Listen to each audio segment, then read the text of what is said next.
Hello everyone, welcome back. Today we'll discuss an important topic, and actually it's our first topic under the metabolism of carbohydrate. So today we'll discuss about the glycolysis. All right.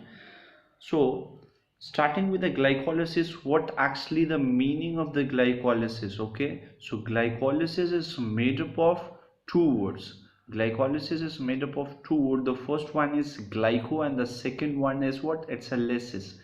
Glyco means carbohydrate, it's a sugar, it's a glucose, and the lysis means splitting or breakdown. So glycolysis is a process in which there is a hydrolysis of glucose takes place. First of all, this process of glycolysis was discovered by three scientists, that is Embedin, Merhoff and Paranas, and this is the reason why the glycolysis process is also known as EMP pathway. One more important thing before proceeding with the detailed step in that takes place under the glycolysis process. Glycolysis is totally an enzymatic process, and this was discovered during 1940s by these three scientists, that this process of the hydrolysis of glucose is actually an enzymatic process, and different enzymes comes under the role at different step in the process of glycolysis. Okay, so today we'll discuss about this in detail, but before proceeding to the step, we'll discuss the introduction and the basic things. So glycolysis is actually a sequence of 10-step enzymatic reaction. Glycolysis एक 10 step reaction होता है, और हर एक reaction में एक specific enzymatic activity होती है. ठीक है, और ये एंजाइमेटिक एक्टिविटी जब ग्लूकोज का ब्रेकडाउन स्टार्ट होता है, वो फर्स्ट स्टेप, और एंड प्रोडक्ट इसका पाइरुवेट होता है. सो glycolysis is actually a special case, or is actually a special cycle, because it occurs in both the phases, even in the absence of oxygen and in the presence of oxygen. तो जब oxygen के presence में glycolysis होता है तो उसका and product हमें क्या मिलता है? ये 3 कार्बन कंटेनिंग कंपाउंड है, जिसको हम पाइरुवेट बोलते हैं. और यही ग्लाइकोलिसिस का प्रोसेस अगर ऑक्सीजन के एब्सेंस में हो रहा है, that is under anaerobic condition, so there the product will be differ, and that time the product form, and that is called what? वो लैक्टिक एसिड होता है.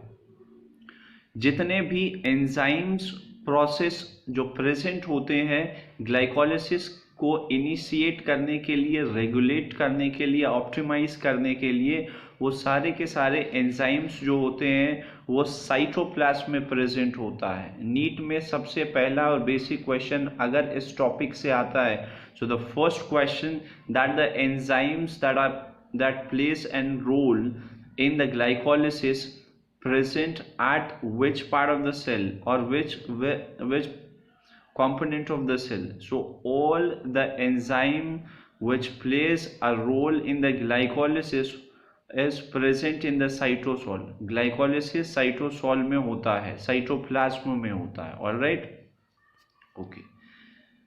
so लैक्टेट टू पाइरुवेट, ये चीज़ मैंने आपको बताया अभी. लैक्टेट जो फॉर्मेशन होता है वो अंडर एनारोबिक कंडीशन में होता है, और पाइरुवेट का फॉर्मेशन एरोबिक रेस्पिरेशन के प्रोसेस में होता है. तो ग्लाइकोलिसिस जो है एक सेंट्रल पाथवे होता है. सेंट्रल पाथवे किसके लिए? ग्लूकोज का मेटाबॉलिज्म करने के लिए. ग्लूकोज का हाइड्रोलिसिस होगा, और ग्लूकोज के ब्रेकडाउन होने से, इसके हाइड्रोलिसिस होने से, with the help of different enzymes, इसका जब ब्रेकडाउन होगा तो उस प्रोसेस से हमें एटीपी फॉर्मेशन होता है, और एटीपी हमें एनर्जी प्रोवाइड करता है. अब आप ये ग्लाइकोलिसिस के 10 स्टेप रिएक्शन है. सबसे पहले आप देखो ग्लूकोज है, ये ग्लूकोज प्रेजेंट है. इस ग्लूकोज का हाइड्रोलिसिस होगा, and this glucose will convert into glucose 6 phosphate. Glucose का हाइड्रोलिसिस होगा, इसका ब्रेकडाउन होगा, और ये ग्लूकोज 6 फॉस्फेट में कन्वर्ट हो जाएगा. लेकिन ये जो प्रोसेस ऑफ कन्वर्जन हो रहा है, इसमें स्पेशल एंजाइम्स रोल प्ले करते हैं, और इस फर्स्ट स्टेप के अंदर जो एंजाइम आता है उसको हेक्सोकाइनेज बोलते हैं, और यहाँ पे ATP से ADP फॉर्म हो रहा है। सो ATP से ADP फॉर्म होने का मतलब है यहाँ पे आप एनर्जी को इन्वेस्ट कर रहे हो। सो this is investment phase, energy को आप इन्वेस्ट कर रहे हो। यहाँ पे एनर्जी आपको मिल नहीं रही है, आप एनर्जी को इन्वेस्ट कर रहे हो। फिर ऐसे ही सेकेंड स्टेप होगा, थर्ड स्टेप होगा, fourth step, fifth step, 6, 7, 8 and 9 and the last step that comes here is what, it's a pyruvate. ये मैं एक एक स्टेप आपको अभी बताऊंगा। ऑलराइट, सबसे पहले अगर रिएक्शन ऑफ ग्लाइकोलिसिस की बात करते हैं तो रिएक्शंस जो होते हैं यहाँ पे 10 स्टेप रिएक्शन है। ये 10 स्टेप रिएक्शन को हम 3 पार्ट में पढ़ते हैं, डिस्कस करते हैं। सबसे पहले हम पढ़ते हैं energy investment phase. Energy invest कर रहे हैं, यहाँ पे हमको एनर्जी मिल नहीं रही है, हम एनर्जी को इन्वेस्ट कर रहे हैं। सो the first step is what, it's energy investment phase. जो सेकेंड फेज होता है उसको स्प्लिटिंग फेज बोलते हैं। सो स्प्लिटिंग फेज, फोर्थ और फिफ्थ फेज जो होता है ग्लाइकोलिसिस का उसको हम स्प्लिटिंग फेज बोलते हैं। एंड आफ्टर सिक्स्थ से फेज से लेके 10th फेज तक जो भी रिएक्शन होता है इस पूरे प्रोसेस में, ये हमें एनर्जी फॉर्म करवाता है। So this is called energy generation phase. तो अब आपको समझ में आ रहा है ग्लाइकोलिसिस जो 10 स्टेप रिएक्शन होता है, इस 10 स्टेप को हम 3 कैटेगरीज में पढ़ते हैं। सबसे पहले हमें एनर्जी को इन्वेस्ट करना होता है, उसके बाद जो सेकेंड फेज होता है उसको स्प्लिटिंग फेज बोलते हैं। स्प्लिटिंग फेज हम फोर्थ और फिफ्थ स्टेप को बोलते हैं स्प्लिटिंग फेज, और 6th, 7th, 8th, 9th and the 10th phase is energy generation phase, जहां पे हमको एनर्जी मिलता है। अब हम एक एक करके फेजेस के बारे में पढ़ेंगे, ठीक है। 1 by 1 will discuss about each and consecutive phases और उस फेजेस में हो क्या रहा है। सबसे पहले हम देखते हैं तो फर्स्ट स्टेप जो है वो फॉस्फोराइलेशन है, ठीक है। अब फॉस्फोराइलेशन के अंदर क्या है, यहाँ पे ATP से ADP में ये कन्वर्ट हो रहा है। आप एक चीज यहाँ पे देख रहे हो, ठीक है। तो जब ये ATP से ADP में कन्वर्ट हो रहा है तो ये glucose, now this glucose is converting into glucose 6-phosphate। तो ये ग्लूकोज जब ग्लूकोज 6-phosphate में कन्वर्ट हो रहा है तो यहाँ पे एक एंजाइम काम करता है जिस एंजाइम का नाम होता है हेक्सोकाइनेज। एंजाइम बहुत इंपॉर्टेंट है नीट पॉइंट ऑफ व्यू से, किस स्टेप के अंदर कौन सा एंजाइम काम करता है। So at the first step hexokinase comes into the action. Alright, अब सेकेंड स्टेप है, जब ग्लूकोज 6-phosphate बन गया तो ये ग्लूकोज 6-phosphate जो सेकेंड स्टेप है इसको हम आइसोमेराइजेशन बोलते हैं। आइसोमेराइजेशन का मतलब होता है structural formula will be the similar, बस उसके जो अरेंजमेंट है वो डिफर होते हैं। सो आइसोमेरिज्म। अब यहाँ पे जो आपको ग्लूकोज 6-phosphate दिख रहा है, ये ग्लूकोज 6-phosphate अब कन्वर्ट हो जाएगा फ्रक्टोज 6-phosphate में। तो ये ग्लूकोज 6-phosphate फ्रक्टोज 6-phosphate में कन्वर्ट हो रहा है। तो ये जो ग्लूकोज से फ्रक्टोज 6-phosphate में कन्वर्ट हुआ है, यहाँ पे एंजाइम जो काम करता है उसको बोलते हैं phosphoglucoisomerase. This is important. Phosphoglucoisomerase enzyme जो होता है ग्लूकोज 6-phosphate को फ्रक्टोज 6-phosphate में ये कन्वर्ट करता है। Then we come into the third step. ये थर्ड स्टेप जो होता है, ये थर्ड स्टेप कौन सा स्टेप है, यहाँ पे फ्रक्टोज 6-phosphate जो है ये फॉस्फोराइलेट होगा, ठीक है, ATP से, और यहाँ पे क्या फॉर्म हो जाएगा, फॉस्फेट 1,6 बिसफॉस्फेट। तो आप देख रहे हो फर्स्ट स्टेप में भी, सेकेंड स्टेप में भी और थर्ड स्टेप में भी, ये तीनों स्टेप के अंदर हमें एनर्जी इन्वेस्ट करना पड़ रहा है। So the first step, second step and the third step of the glycolysis is actually a investment phase, इसीलिए हम इसको इन्वेस्टमेंट फेज बोल रहे थे। यहाँ पे जो एंजाइम काम करता है इस फ्रक्टोज 6-phosphate को फ्रक्टोज 1,6 बिसफॉस्फेट में कन्वर्ट करने के लिए, उस एंजाइम को बोलते हैं फॉस्फोफ्रक्टोकाइनेज। इस एंजाइम से रिलेटेड 2 बार एम्स में क्वेश्चन आ चुका है कि कौन सा स्टेप डिटरमाइनिंग एंजाइम होता है, रेट डिटरमाइनिंग एंजाइम होता है ग्लाइकोलिसिस के अंदर। So this is phosphofructokinase. This is very important enzyme as far as the NEET MCQ is concern. Now second, वहां पे फर्स्ट सेकेंड थर्ड स्टेप हमने इन्वेस्टमेंट में पढ़ लिया था, तो वो इन्वेस्टमेंट फेज था। अब हम सेकेंड फेज की बात करते हैं जिसके अंदर स्टेप नंबर 4 और स्टेप नंबर 5 आता है। अब इसको हम स्प्लिटिंग फेज के नाम से पढ़ते हैं। स्प्लिटिंग फेज क्यों? क्योंकि यहाँ पे ब्रेकडाउन हो रहा है। आप देख रहे हो ये जो फ्रक्टोज 1,6 बिसफॉस्फेट है, ये 2 पार्ट में ब्रेकडाउन होगा, 2 पार्ट में इसकी स्प्लिटिंग हो जाएगी। ये जो स्प्लिट होगा तो एक पार्ट में जब ये स्प्लिट होगा, सो this is glycerol aldehyde 3 phosphate और यहाँ पे डैप फॉर्म हो जाएगा DHAP, दैट इज डाइहाइड्रोक्सी एसिटोफॉस्फेट। ठीक है, ये 3 कार्बन कंटेनिंग कंपाउंड है, तो यहाँ पे क्या है, ये रिवर्सिबल स्टेप होता है। So this is triose phosphate isomerase. Alright, अब यहाँ पे 5th स्टेप के अंदर फिर से आइसोमेराइजेशन होगा। वहां सेकेंड स्टेप के अंदर आइसोमेराइजेशन हो रहा था, यहाँ पे अगेन 5th स्टेप के अंदर आइसोमेराइजेशन हो रहा है। जब इसका आइसोमेराइजेशन हो रहा है तो ये ग्लिसरल एल्डिहाइड 3 फॉस्फेट जो है ये किसमें कन्वर्ट हो रहा है, ये डाइहाइड्रोक्सी एसीटोन फॉस्फेट में। Now this is a reversible step, ये जो है रिएक्शन इंटर कन्वर्टेबल होता है। 6th स्टेप, अब यहां से ये थर्ड फेज हो गया। 6th 7th 8th 9th 10th ये 3 के ये थर्ड फेज में अब यहाँ पे हमें क्या मिलेगा, अब यहाँ पे हमें एनर्जी फॉर्म होगा और वो एनर्जी हमें मिलेगा। अभी तक हम क्या कर रहे थे, फर्स्ट स्टेप सेकेंड स्टेप और थर्ड स्टेप के अंदर क्या हो रहा था, वहां हमने एनर्जी को इन्वेस्ट किया था। फिर उसके बाद 4th और 5th स्टेप में क्या हुआ था, 4th और 5th स्टेप के अंदर वहां पे स्प्लिटिंग हुई है, ब्रेकडाउन हुआ है। अब यहाँ पे क्या होगा, अब यहाँ पे एनर्जी जेनरेशन फेज बोलते हैं। 6th 7th 8th और 9th एंड 10th स्टेप को बोलते हैं। यहाँ पे आप एक चीज देखो, ये जो ग्लिसरल एल्डिहाइड 3 फॉस्फेट डिहाइड्रोजेनेज है, ये कैटालाइज करेगा। किसको कैटालाइज करके कन्वर्ट करेगा, किसको कन्वर्ट करेगा, ग्लिसरल एल्डिहाइड 3 फॉस्फेट को 1,3 बिसफॉस्फोग्लिसरेट में कन्वर्ट कर देता है।